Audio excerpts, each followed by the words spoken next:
इस तरफ को मुंह करना, तब जा पाएंगे। हमारी तरफ को मुंह करो। ये इस तरह से आप देख लीजिए, मिट्टी के अंदर में ऐसा गुफा हम पहली बार देख रहे हैं, और जिसमें तपस्या करने के लिए महाराज जी बनाया। और देखिए मेरे पैरों पे चींटी सब आ गया है। भगवान की तपस्या करना इतना आसान नहीं है, सच में बहुत बड़ी तपस्या है।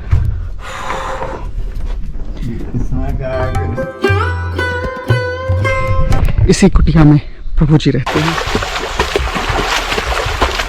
संत के साथ आपकी भेंट हो जाए, संत के साथ समागम हो जाए, चर्चा हो जाए, उसके ऑरे में आप प्रवेश कर जाएं, उसके मैग्नेटिक फील्ड में आप प्रवेश कर जाएं, तो संत समागम और हरि कथा, भगवान की कहीं चर्चा हो रही हो, उसमें बैठने का मौका मिल जाए, ये दुर्लभ है इस संसार। तो 6 महीने इसी जंगल में झूलते रहे, लक्ष्मी ब्रह्माणी और सती ढूंढती फिरती रही पूरे ब्रह्मांड में, कहाँ गए वो। यहाँ 6 महीने के पड़े, 6 महीने तक पड़े रहे यहीं इसी जंगल में। अरे आइए यहाँ, रुकिए यहाँ, बैठिए यहाँ का पत्ता पत्ता सीताराम बोलता है, यहाँ का पौधा पौधा सीताराम बोलता है। आप सुनिए तो आवाज़, बैठिए एकांत में रात में। मैं गलत नहीं कह रहा हूँ, आज आप रुकिए, मैं आपको आमंत्रित कर रहा हूँ, आप रुकिए यहाँ, और फिर आप देखना छत पे बैठ के सुनना। यहाँ भांति भांति के यहाँ हिंसक जीव हैं।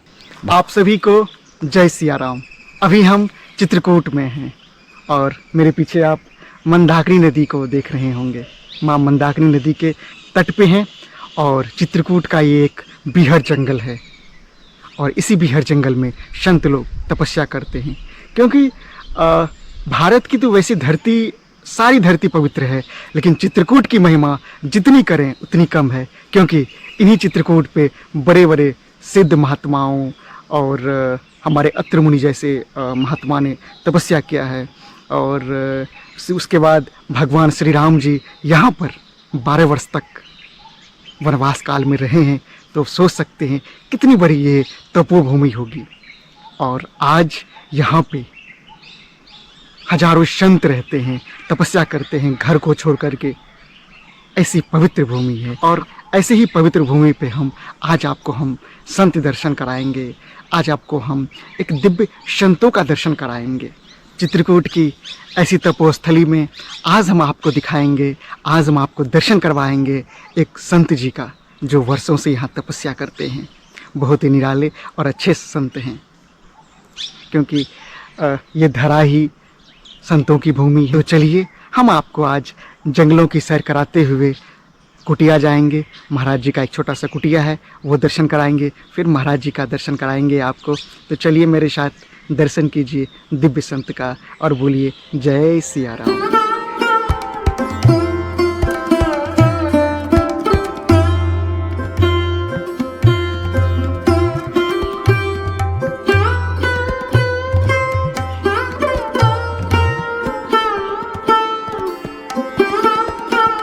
अभी हम संत जी का जो कुटिया है उसके पास आ गए हैं। मेरे पीछे आप ये देखिए, ये संत जी का कुटिया दिख रहा है। यही वो कुटिया है जहाँ पे संत जी रहते हैं, और ये चारों तरफ जंगल है, और इसी कुटिया में प्रभु जी रहते हैं। इतना अच्छा ये कुटिया है।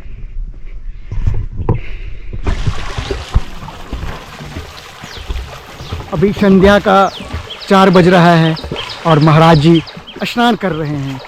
आप देख रहे हैं मंदाकिनी नदी में महाराज जी स्नान कर रहे हैं। जैसे ही मैंने आश्रम गया तो वहाँ पे बताएं, जो अभी मेरा स्नान करने का समय है। 2 बार स्नान करते हैं महाराज जी, 2 बार पूजा पाठ करते हैं। वैसे तो भजन हर वक्त करते ही रहते हैं, और संध्या वंदन करने से पहले महाराज जी स्नान करते हैं मंदाकिनी नदी में। आप देख लीजिए कितना मनोरम दृश्य है मंदाकिनी नदी का, और इसमें महाराज जी स्नान कर रहे हैं। जय हो, जय सिया राम, राधे गोविंद। और इधर बंदर अपना कृत्य कर रहा है, और ये लता वृक्ष की टहनी सब में सीताराम सीताराम की एक झलक आ रही है। और प्रभु जी अपने नित्य क्रमों में और स्नानों में व्यस्त हैं।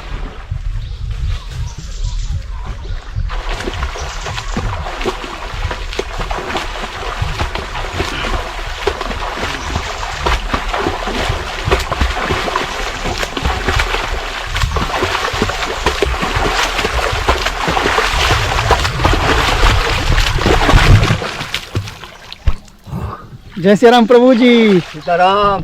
कितना अच्छा लगता है स्नान करके और ये मंदाकिनी नदी में। माँ की गोद में सबको अच्छा लगता है। माँ की गोद ऐसी किसको है जिसको अच्छी नहीं लगती। जी जी प्रभु जी, जी जी ये माँ है हम लोगों की। 24 घंटे इन्हीं के आंचल में तो छुपे रहते हैं। हाँ, सही बात है महाराज जी। आप देख लीजिए महाराज जी का ये दिव्य वाणी और ये दिव्य दर्शन। फिर हम महाराज जी के साथ एक एकांतिक वार्तालाप करेंगे महाराज जी की कुटिया में। तो चलिए पहले महाराज जी यहाँ से नित्य क्रमों में मतलब स्नान करके अभी जाएंगे कुटिया। वहाँ पे हम लोग महाराज जी से बातचीत करेंगे।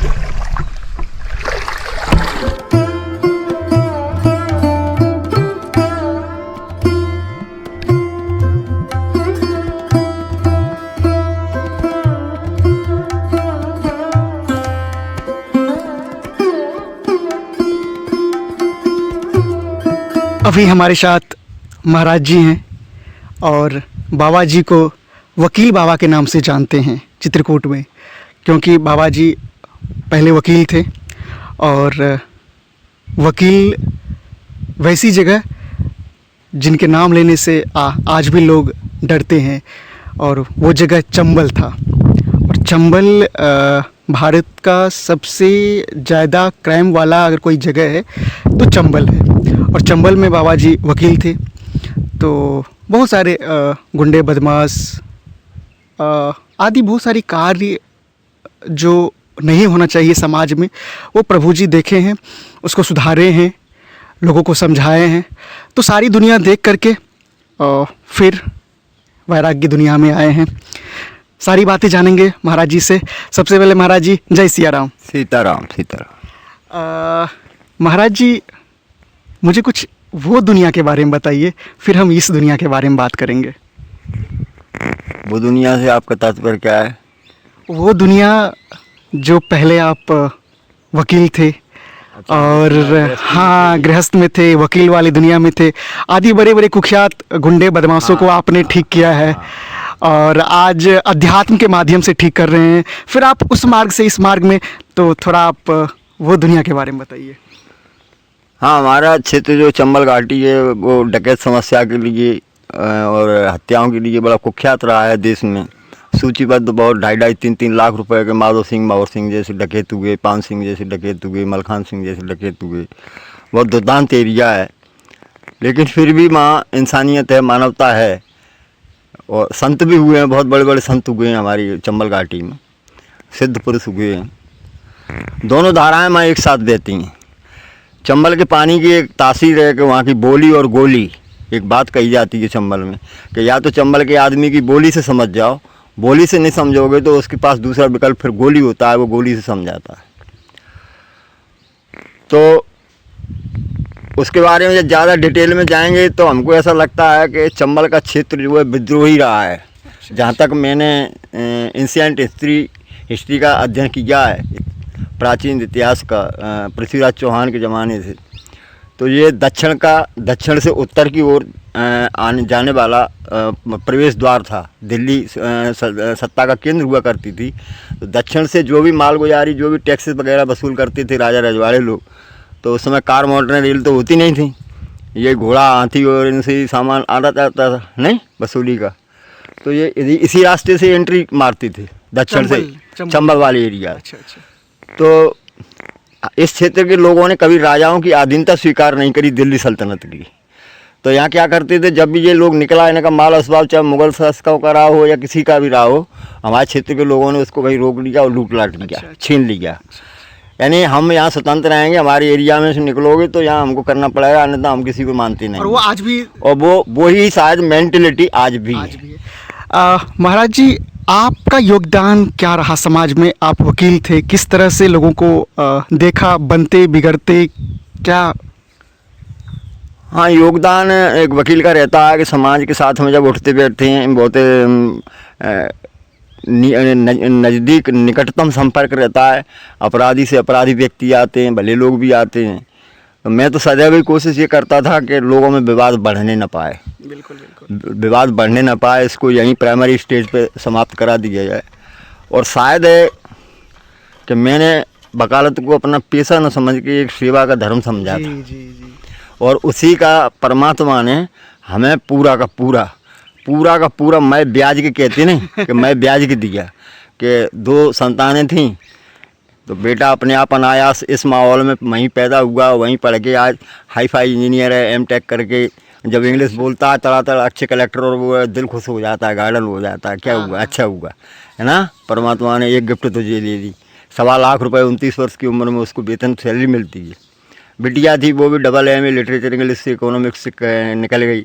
मैंने कुछ नहीं कर दिया इसमें, ये मेरा जो सेवा भाव रहा, लोगों के साथ में जो सिंपैथी रही, शायद परमात्मा ने उसका ये हमको फल दिया। और जब ये फल पूरा परिपक्व हो गया तो फिर हमने सोचा अब अपन को हट जाना चाहिए यार। जी हम वही उसी पे आने वाले थे। जो महाराज जी इतना अच्छा दुनिया को छोड़ करके ये दुनिया अच्छा है, ये कुछ लोगों का मानना है। वैसे वो दुनिया, सांसारिक दुनिया को छोड़ करके, माया मोह की दुनिया को छोड़ करके आप ये विरक्त जीवन में प्रभु की मिलन की चाह वाले राह में आए हैं। कितना अच्छा लगता है और कैसे आए?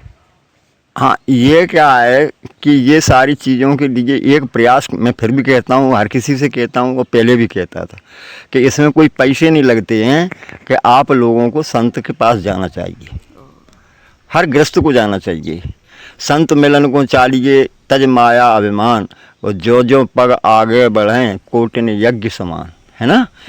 आप संत के पास जाएंगे तो निश्चित रूप से आप ये मानिए कि उसकी जो मैग्नेटिक फील्ड है, जो तपस्या की, उसका ऑरे के अंदर आप प्रवेश कर जाएंगे। यदि कहीं उसने आपको जगह दे दी आपके आश्रम में, तो जो वो तप कर रहा है, यहाँ जैसे हम लोग पड़े हुए हैं, मैं तो अभी अभी आया हूँ, मैं कौन सा तप कर रहा हूँ, कौन से हम सिद्ध बने गए, अभी नए नए बाबा। नहीं महाराज जी, ये तो आपकी तारीफ ही है। वैसे आपका नाम, जैसे मैं चित्रकूट आया तो आपके नाम, ठीक है, थोड़ा प्रेम करते हैं जो महात्मा लोग, तो वो कुछ भी कह देते हैं। बड़े लोग हैं, हमसे सीनियर हैं, कोई 20 साल से, कोई 25 साल से, यहाँ तो 50-50 साल से महात्मा लोग रह रहे हैं, लेकिन उनके सानिध्य में हम भी बहुत, हमारा नाम गुरुजी ने बालक दास दिया है, तो हम तो बालक ही हैं उन लोगों के सामने। अभी नया नया वैराग है, और यदि वो स्नेह करते हैं तो ये परमात्मा ही की देन है कि वो हमें प्यार कर रहे हैं। लेकिन मैं जहाँ तक समझता हूँ कि वो ये है कि घर गृहस्थी से आदमी को, शास्त्र भी हमारे कहते हैं कि चौथे पन नृप जाइए कानन। मंदोदरी ने रावण से कहा है ये कि हे राजा, चौथापन माने जिस समय अपन 60 वर्ष की उम्र में प्रवेश करते हैं उसको चौथापन बोलते हैं, चौथी अवस्था। उसमें जो है तपस्या के लिए चले जाना चाहिए। क्यों चले जाना चाहिए? क्योंकि बड़े भाग्य, देखो 84 लाख योनियाँ हैं, ये तिर्यक योनि है। ये जो पूरा संसार में जितने भी जीव जंतु हैं, ये 3 तरीके से पैदा होते हैं, इसलिए इसको तिर्यक योनि कहते हैं, है ना। अंडज, पित्तज और स्वेदज। कुछ अंडे के द्वारा पैदा होते हैं, कुछ पित्त के द्वारा पैदा होते हैं, और कुछ पसीने से पैदा होते हैं जीव जंतु, है ना। पसीने से भी हो जाते हैं, पित्त से होते हैं। जैसे जी अपन लोग बच्चे अपने पैदा हो रहे हैं, गाय बैल भैंस के बच्चे पैदा हो रहे हैं, बंदर भालुओं से हो रहे हैं। स्वेदज पसीने से पैदा होते हैं, और उद्भिज की गिनती करते नहीं हैं, क्योंकि वो तत्कालिक होते हैं। जैसे मच्छर पैदा हो गया बरसात में, ये होते हैं ना कीड़े मकूड़े, ये पतंगे पैदा हो गए कीड़े में, लेकिन एक योनि वो भी है जिसको उद्भिज कहा जाता है। लेकिन गिनती अपन तिर्यक योनि की करते हैं। इस तिर्यक योनि में ऐसा कोई भी जीव जंतु नहीं है, हर किसी के साथ स्टेटस को मेंटेन है। यानी यदि भैंस है तो वो भैंस ही रहेगी, 14 वर्ष 15 16 वर्ष तक वो अपना विकास कर नहीं सकती। उसको एक ही काम है, चारा खाएगी, दूध देगी, गोबर करेगी, बात खत्म, दैट्स ऑल। घोड़ा है, घोड़ा दाना खाएगा, जोत दिया जाएगा, जहाँ भी जाएगा। लेकिन एकमात्र इंसान इस योनि में, 84 लाख योनियों में एकमात्र इंसान एक ऐसा व्यक्ति है, जीव, जो चाहे तो अपने आप को अपग्रेड कर सकता है, चाहे तो नीचे भी पतन की ओर भी जा सकता है। मतलब अपने आप को, अपने बुरे कर्म को बदल सकता है, प्रभु को प्राप्त कर सकता है। कैसे? वो आप अपना आचरण करेंगे। हमने कहा नहीं कि सबसे यदि आपको सबसे पहला यदि काम है, यदि कहीं अपने आचरण में सुधार करना है, तो जैसे बासंग पाउडर लगाते हैं, उसका प्रचार होते हैं, सबसे बड़ा बासंग पाउडर है संतों का संत समागम हरि कथा, तुलसी दुर्लभ दोय, सुत दारा और लक्ष्मी पापी के उगर होए। आज समाज में एक लोगों को बड़ा भारी वो चलाते हैं, अरे मेरे पास गाड़ी है, मेरे पास कोठी है, मेरे पास सुंदर बीवी है, मेरे पास सुंदर देखो राजा कैसे कुंवर बच्चे हैं। ये कोई बड़ी चीज़ नहीं है, ये तो दुष्टों के पास भी होते हैं। तुलसीदास जी ने लिखा है ना, ये मैं बोल रहा हूँ ये चौपाई, कि सुत दारा, सुत माने पुत्र, दारा माने पत्नी, सुत दारा और लक्ष्मी, लक्ष्मी माने धन, सुत दारा और लक्ष्मी पापी के घरों हैं। यदि आपके पास है तो कोई बड़ी चीज़ नहीं है, ये तो दुष्टों के पास भी होते हैं। लेकिन संत मिलन और हरिकथा, संत समागम हरकत, संत के साथ आपकी भेंट हो जाए, संत के साथ समागम हो जाए, चर्चा हो जाए, उसके ऑरे में आप प्रवेश कर जाएं, उसके मैग्नेटिक फील्ड में आप प्रवेश कर जाएं, तो संत समागम और हरिकथा, भगवान की कहीं चर्चा हो रही हो, उसमें बैठने का मौका मिल जाए, ये दुर्लभ है इस संसार में। तो इस दुर्लभतम चीज़ को प्राप्त करने के क्यों ना हमको प्रयास करना चाहिए। बिल्कुल बिल्कुल। भाई चित्रकूट आ रहे हैं आप, समझो ये तपलोक है, आप आए हैं तो समझ ही रहे हैं, और रुकेंगे तो और समझ में आएगा। तो जब आप जान चुके कि ये तपलोक है, यहाँ आदि काल से, प्रथम सतयुग से जब सप्त ऋषि बनाए गए थे, उस समय से अत्रि मुनि महाराज यहाँ बैठ के तपस्या कर रहे हैं। मैया अनसुईया जी की देन से मंदाकिनी गंगा निकली हुई हैं। यहाँ जो है भगवान ब्रह्मा जी, विष्णु भगवान और शंकर जी माता अनसुईया की जब सतीत्व की परीक्षा लेने आए थे, तो मैया ने जो उनको 6-6 महीने के बालक बना दिए और झूला पलना डाल दिया। तो 6 महीने इसी जंगल में झूलते रहे। लक्ष्मी ब्रह्माणी और सती ढूंढती फिरती रहीं पूरे ब्रह्मांड में, कहाँ गए वो। यहाँ 6 महीने के पड़े, 6 महीने तक पड़े रहे यहीं इसी जंगल में। तो सोचिए आप कितनी महत्वपूर्ण जगह है, ये कितनी महान जगह है, संसार में से महान जगह। और यहाँ का एक अलग ही मैग्नेटिक फील्ड है जिसको हम बोलते हैं ऑरा है यहाँ का। जब आपको जानकारी हो चुकी कि फिर आप इससे विरत क्यों रहना चाहते हैं, क्यों अपने दुर्भाग्य को आमंत्रित कर रहे हैं। अरे आइए यहाँ, रुकिए यहाँ, बैठिए यहाँ। यहाँ का पत्ता पत्ता सीताराम बोलता है, यहाँ का पौधा पौधा सीताराम बोलता है। आप सुनिए तो आवाज़, बैठिए एकांत में, रात में ध्यान लगाना, रात में कुछ मत करना, सीताराम न कह पाओ मत कहना, उसमें वैसे पैसे नहीं लगते हैं, अपने मन से ही हो जाती है सीताराम। लेकिन फिर भी तुम पेड़ों पर जरा गौर करना रात में। सही बात है महाराज। मैं गलत नहीं कह रहा हूँ। आज आप रुकिए, मैं आपसे को आमंत्रित कर रहा हूँ, आप रुकिए यहाँ और फिर आप देखना छत पर बैठ के सुनना। यहाँ भांति भांति के यहाँ हिंसक जीव हैं, भांति भांति के यहाँ पशु पक्षी हैं, लेकिन सब अपने अपनी कायदे से रहते हैं। यहाँ शेर भी घूमता है, यहाँ चीता भी घूमता है, यहाँ रीछ भी घूमता है, यहाँ महात्मा भी घूमते हैं। तो ये सब एक साथ रह रहे हैं, एक साथ रह रहे हैं। वही ये परमात्मा की अद्भुत शक्ति का प्रदर्शन नहीं है। बिल्कुल। परमात्मा क्या है? परमात्मा अनुभव गम्य, परमात्मा का कोई निश्चित रूप नहीं है कि वो बंसी लेके ही बार बार आएगा या वो धनुष बाण लेके ही बार बार आएगा। क्यों आएगा? कोई रावण है क्या जिसके लिए वो धनुष बाण लेके आए? आज तो आज कीड़े मकोड़े की हैसियत नहीं है तुम्हारी। जरा सा एक्सीडेंट हो जाए, हाथ पे टूट के मर जाते हो कुछ कीड़े मकोड़े की तरह, उनको धनुष बाण लेके आने की जरूरत क्या है? बिल्कुल बिल्कुल। तो ये है मेरा कहना। और महाराज जी इतना अच्छा चित्रकूट का व्याख्या किए, और सच में ये चित्रकूट जब हम आते हैं तो मन में एक अलग सी शांति मिलती है, और सच में शांति मिलती है। और जब भी कभी आप अपनी ज़िंदगी से परेशान हो या फिर ऐसा लगे जो कुछ पल शांत में रहना चाहिए, तो आप चित्रकूट आइए और टाटी घाट में संतों का दर्शन कीजिए। बहुत अच्छा लगेगा आपका, और आपकी जो जीवन है वो बदल जाएगा। 100% ना। तो बाबा तुलसीदास जी ने भी, देखिए वाल्मीकि जी ने प्रभु हमारे श्री रामचंद्र जी को यही जगह प्रोवाइड क्यों की थी? वाल्मीकि जी से उन्होंने पूछा है कि हमारा 14 वर्ष के वनवास में महाराज जी बताएं हम कहाँ रहें, तो उन्होंने यही जगह प्रोवाइड क्यों की उनको? इस पूरे भूमंडल में कहीं भी बता सकते थे। वाल्मीकि जी स्वयं भी तो उसी युग के हैं, महर्षि प्रचेता के नाती हैं, है ना। जो सप्त ऋषियों में महर्षि प्रचेता हैं उनके नाती हैं वाल्मीकि जी, वो भी आदिकाल से हैं कभी। तो पूरा भूमंडल उनका जाना हुआ है। तो उन्होंने उनको यही जगह क्यों बताई? इसलिए बताई क्योंकि ये आदिकाल से इस भूभाग का लोप नहीं हुआ। ये मतलब जो सृष्टि प्रलय भी होती है तब भी ये भूभाग स्थिर रहता है, इसलिए उनको ये जगह बताई गई। और प्रभु यहाँ 12 वर्ष 1 माह 24 दिन यहाँ उन्होंने निवास किया है। इसी रास्ते से होके वो निकले हैं, अनसुईया जी की तरफ बढ़ते गए। इसी उनके ही इस पद जहाँ चल रज पड़ी हुई है, यहीं हम लोग पड़े हुए हैं। सोचते हैं कि वो रज कहीं कभी टकरा जाए शरीर से, तो जैसे गौतम पत्नी अहल्या का उद्धार हो गया था, शायद उस रज के प्रभाव से हम लोगों का भी हो जाए। नहीं हो जाए तो उनके बिहार क्षेत्र में पड़े तो हैं। वैसे भी इतना दिव्य ये स्थान है। हाँ, स्थान है कि आने को तरसते हैं लोग, आने को लोग तरसते हैं। देखिए आपके बड़े भाग्य हैं कि आप यहाँ दिन काट रहे हैं। मैं सत्य कह रहा हूँ आपसे कि यहाँ से 5 किलोमीटर 7 किलोमीटर रेडियस पे जो गांव हैं, वहाँ का आदमी ने ये टाटी घाट नहीं देखा है। अच्छा। हाँ, मैं गलत बात नहीं कर रहा, आप रोड पे जाके पता कर लेना, पूछ लेना, कई लोग आपको मिल जाएं मुझे कहें टाटी घाट हम कभी नहीं गए, वहाँ तो बहुत जानवर रहते हैं। वहाँ 7 किलोमीटर दूर के आदमी की ये मेंटेलिटी, ये सोचो कि नहीं चाहता परमात्मा कि तुम उसमें ही उलझे हो तो उलझे रहो, मत आओ यहाँ, कोई आवश्यकता नहीं। महात्मा भी नहीं रुक पाते हैं।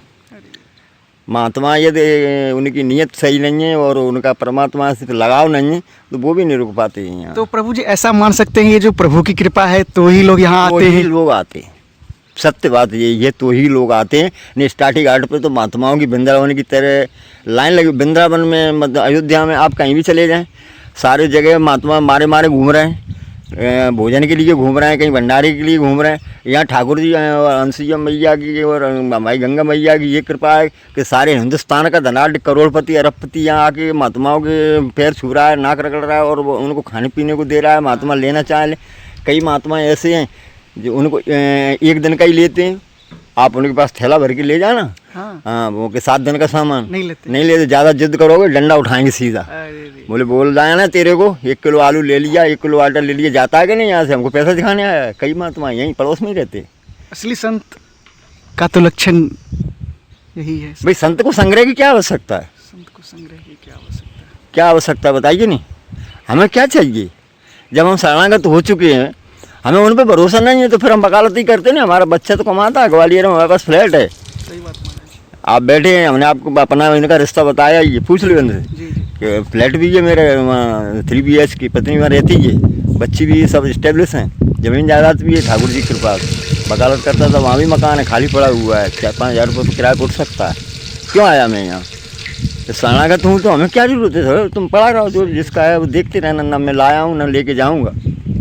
तो ऐसे ही महात्मा जो हो चुके, हमें क्या ज़रूरत है संग्रह की? ठाकुर जी अपने आप करेंगे, देखेंगे, तो देख रहे हैं।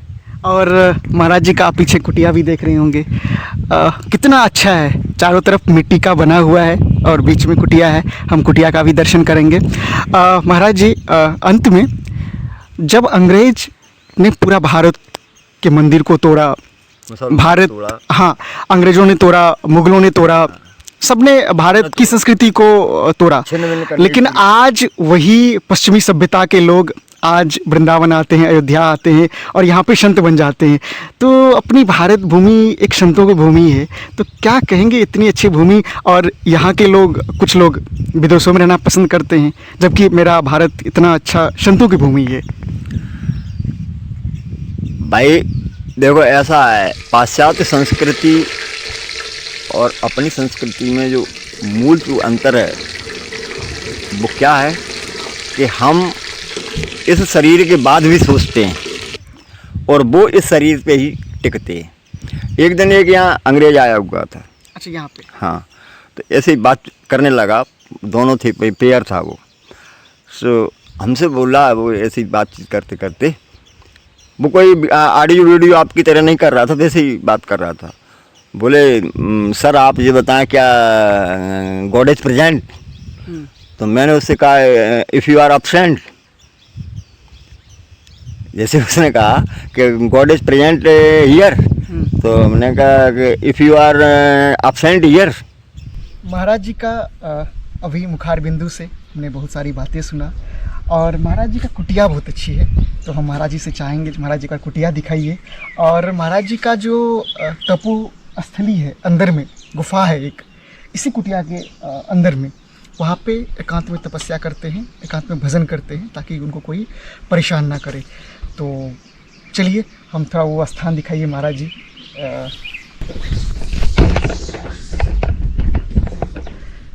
ये महाराज जी का कुटिया है और ऊपर में ये इस तरह से बनाया गया हुआ है, और ये मिट्टी है, मिट्टी को ही काट करके ये पूरा कुटी बनाया गया है।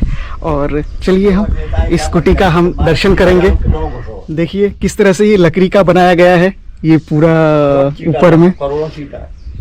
हाँ, और ये महाराज जी अभी अंदर में है, और देखिए किस तरह से महाराज जी का ये गुफा है। महाराज जी ये गुफा है? अरे बाप रे वाह! आप देखिए ये मिट्टी को काट करके बनाया गया है। हाँ, मिट्टी को काट। हम थोड़ा अंदर जाने का प्रयास करेंगे।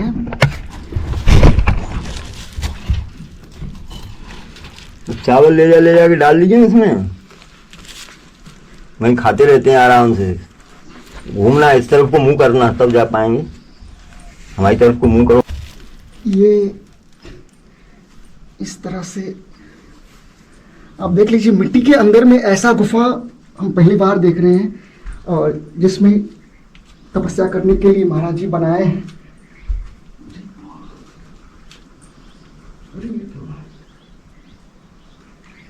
इस तरह से महाराज जी इसमें तपस्या करते हैं।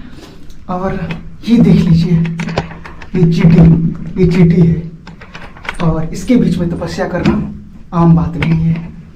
और देखिए मेरे पैरों पे चींटी सब आ गया है, और इसमें निशाना आप देख लीजिए किस तरह से चींटी पूरा इस पे लगा हुआ है। और इस तरह से गुफा बनाया हुआ है। चारों तरफ गर्मी इतनी पड़ रही है कि हम थोड़ी देर में परेशान हो गए। भगवान की तपस्या करना इतना आसान नहीं है, सच में बहुत बड़ी तपस्या है भगवान का तपस्या करना, उसमें भी ऐसी जगह। हम तो परेशान हो गए थोड़ी देर में। चलिए ऊपर चलते हैं। आप